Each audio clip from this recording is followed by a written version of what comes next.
place. It's like going on a Starship Enterprise, you know? It's like you go in and the doors just swoosh. Some corporations made a mint off of this thing.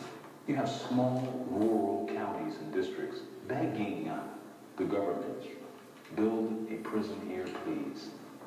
There was a time when it was, not in my backyard. You better not.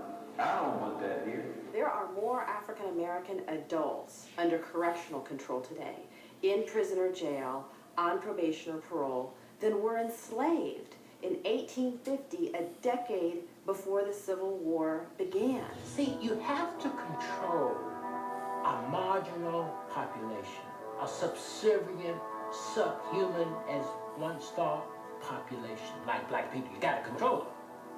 Slavery, you could control them, define them as property. But after the Civil War, they're supposed to be free. Then you segregate them, and you lynch them. That's control.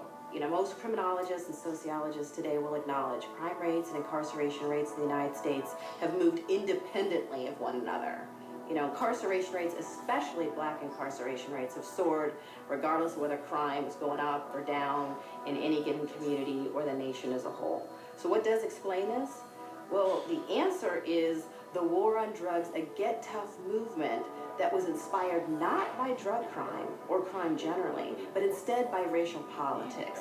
The war on drugs is part of a grand Republican Party strategy known as the Southern Strategy of using racially coded Get Tough appeals on issues of crime and welfare to appeal to poor and working class whites, particularly in the South, who were anxious about, resentful of, many of the gains of African Americans in the civil rights movement. And also to provide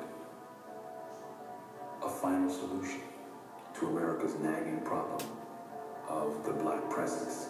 In the words of H.R. Haldeman, President Richard Nixon's former chief of staff, he quoted Nixon as describing the strategy this way, quote, "The whole problem is really the blacks. The key is to devise a system that recognizes this while not appearing to," end quote.